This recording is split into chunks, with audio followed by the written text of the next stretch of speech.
What up, y'all? It's your boy, Mr. Downtown Ray Mello, and you're listening to the Entertainment Report on iHeartRadio, live from Dubai for Monday, May 2nd, 2016, delivering some major stories and trends going on in the world of entertainment and beyond. You can follow the show on Facebook, Twitter, or Instagram, facebook.com/The Entertainment Report with Ray Mello, that's RAYMELO, on Twitter at The Enter Report, or on Instagram at The Entertainment Report. You can listen to the show anytime you want on iHeartRadio. Just go to iHeart.com or your iHeart phone app, search for The Entertainment Report, and it'll take you to the page. I hope everyone had a fantastic weekend.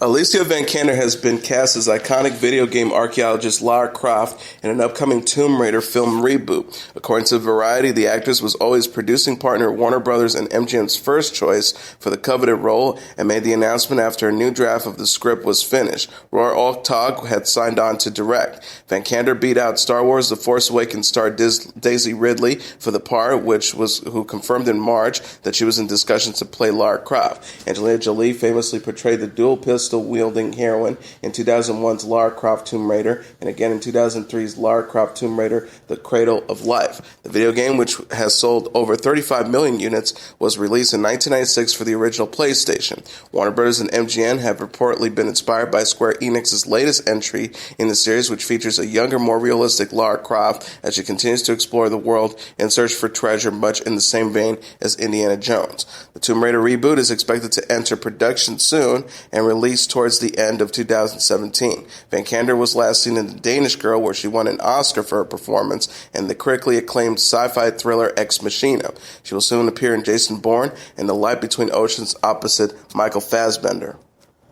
Dutch actress Sylvia Hoeks has joined Ryan Gosling, Harrison Ford, Robin Wright, Ana de Armas, and Dave Bautista for the sequel to 1982's Blade Runner. The casting for the follow-up to Ridley Scott's science fiction masterpiece was announced by Alcon co-founders and co-chief executive officers Andrew Kussoff and Broderick Johnson. Kussoff and Johnson said in a joint statement, without revealing any details about the leading role Hoeks will play in the film, Sylvia is a radiant talent, a tremendous actress with great appeal in a wide variety of roles. Her addition to this vastly accomplished international cast is a perfect fit.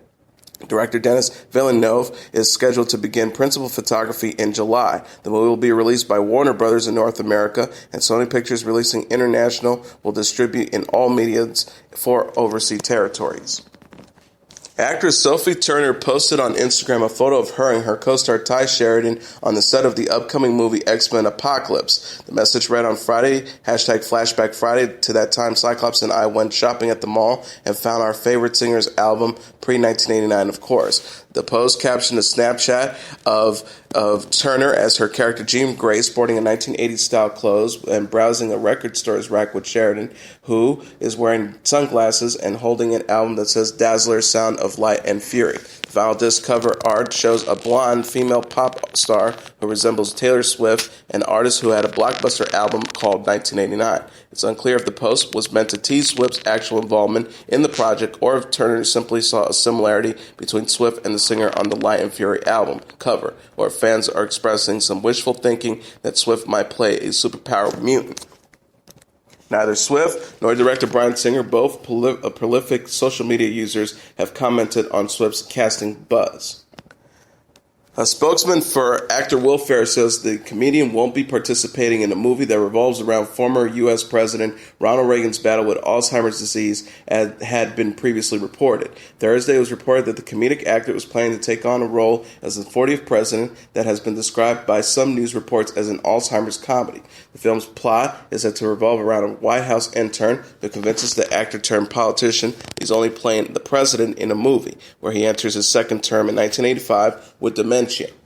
Friday, though, Entertainment Weekly cited that the actor's spokesman in reporting Ferrell is involved with no such project. The representative said the Reagan script is one of a number of scripts that have been submitted to Will Ferrell, which he had considered. While it is by no means an Alzheimer's comedy, as had been suggested, Mr. Ferrell is not pursuing this project. Ferrell's spokesperson says that the film titled Reagan hasn't even secured financing or a director. Still, news of the potential film upset many admirers and relatives of the former president. Daughter Patty Davis told Page Six, "There's nothing funny about Alzheimer's. It is terrifying for the families of those who suffer from it. The movie is cruel, not just for my father, but to the millions of people who have had the disease." Adopted son Michael Reagan tweeted, "Alzheimer's is not a comedy to 5 million people who are suffering with the disease. It first robs you out of your mind and then it kills you." After it was reported that Farrell was not attached to the project, Michael Reagan tweeted his thanks. It said, "Thank you for taking the right path. If you want to know more about the disease, contact myself or Patty." Diagnosed with Alzheimer's 5 years after leaving office, Reagan wrote a stirring and heartfelt letter to the American people in which he famously said, "I now begin the journey that will lead me into the sunset of my life. I know that for America, there will always be a bright dawn ahead." Seth Grahame-Smith will not make his directorial debut as planned on the big screen version of The Flash. Grahame-Smith wrote the popular novels Pride and Prejudice and Zombies and Abraham Lincoln Vampire Hunter, then adapted them as screenplays for the 19th century set horror movies. Variety said he penned the script for The Flash based on a treatment from Phil Lord and Christopher Miller, but left the director's chair due to unspecific creative differences with Warner Brothers, the studio making the film.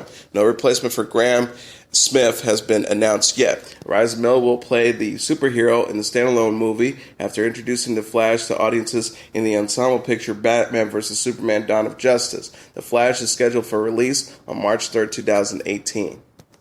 Ryan Reynolds has penned a tribute memorializing the 13-year-old Deadpool fan who died of cancer this week. The Hollywood actor wrote a lengthy note on Facebook mentioning his friend Connor McGrath, whom he called Bubba, saying his death is impossible to reconcile. Reynolds said Connor was 13, but this kid, he was smart, he was funny, and not just funny for a kid, or funny for being a person battling something awful.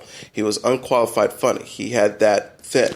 The two met through a Make-A-Wish Foundation, which granted the teen's wish to meet Reynolds and watch a rough cut of the R-rated film Deadpool ahead of its release. The actor added, "Before you jump down my throat for showing a 13-year-old an R-rated film, please know that this kid knew more swear words than a British chef."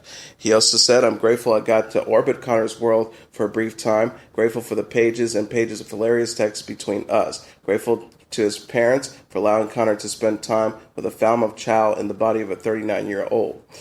He also added, we met because he loved Deadpool. In a certain sense, he was Deadpool, or at least everything Deadpool aspired to be, balancing pain, fearlessness, love, and a filthy sense of humor in one body. I wish he could have stuck around a little longer."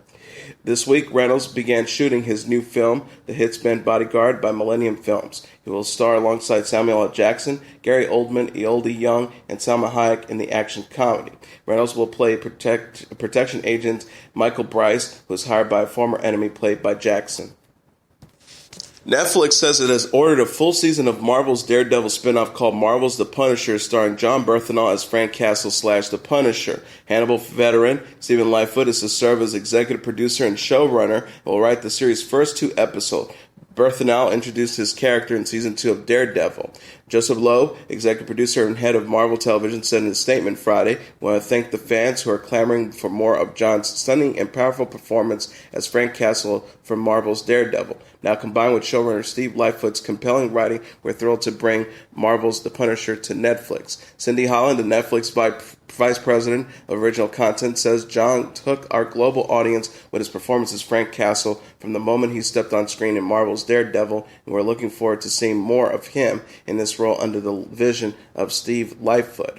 Lightfoot remarked, "For me, the complexity and the unpredictability of Frank Castle makes him an incredibly compelling character, and I couldn't be more excited to dive into his world. After watching John's performance in Marvel's Daredevil, I cannot be more excited to be working with him to further develop and progress the story of this anti-hero in a show of his own."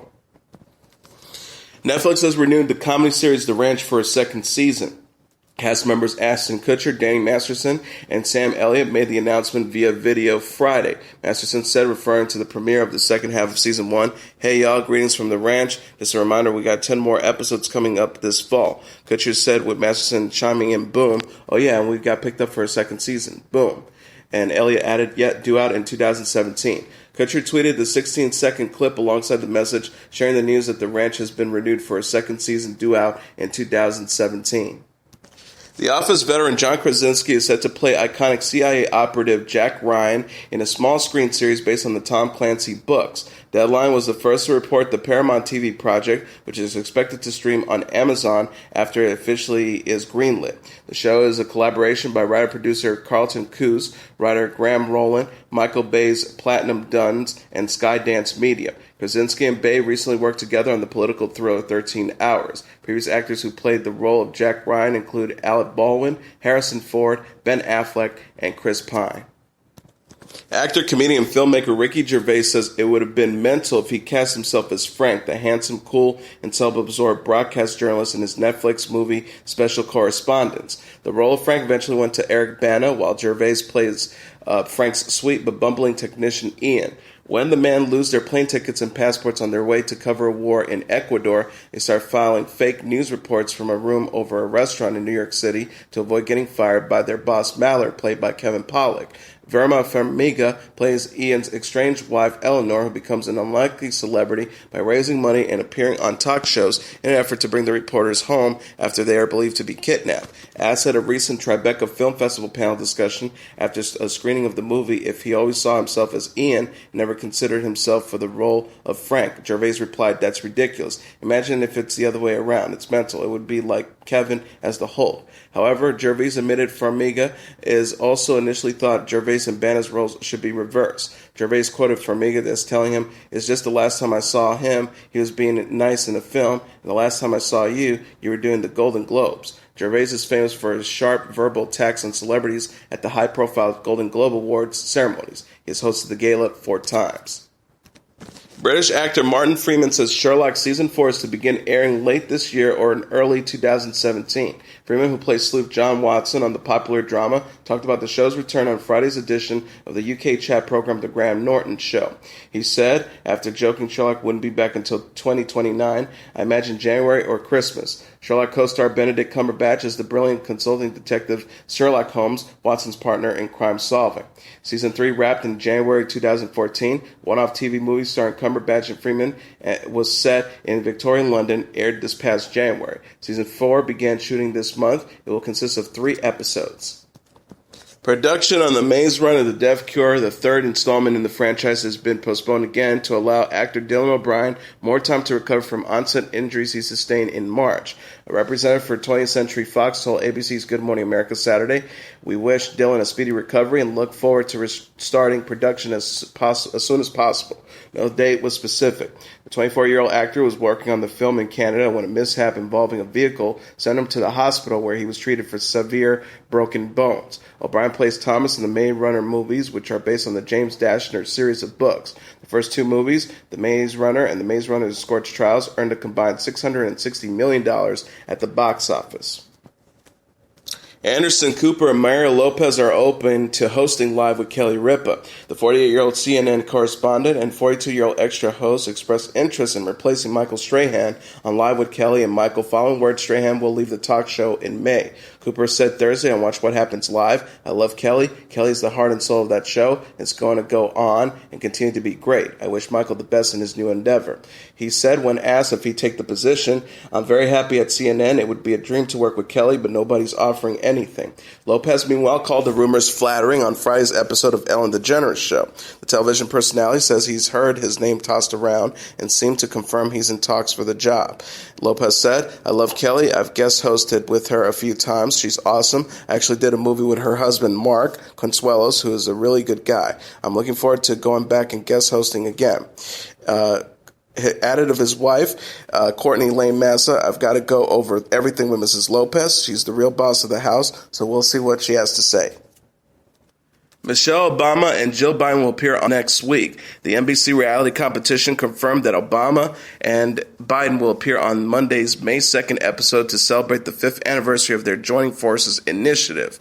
The Voice official Twitter wrote Thursday, "Breaking news at the First Lady of the United States and at Dr. Biden are visiting hashtag The Voice to celebrate the hashtag Joining Forces anniversary on Monday." Obama and Biden co-founded and launched the Joining Forces program in 2011. The initiative aims to protect the wellness, education, and employment opportunities for service members, veterans, and their families. News outlet reported that the episode will see the top 10 contestants perform for Obama Biden in an audience filled with active military veterans and their families. It will air at 8 p.m. Eastern Standard Time. Obama will appear on CBS's series NCIS the next day. The police procedural May 3rd episode will see Mark Harmon's character, Leroy Jethro Gibbs, take part in a joining forces roundtable with Obama and military spouses. NCIS showrunner Gary Glassberg said, "It was such a pleasure working with First Lady Michelle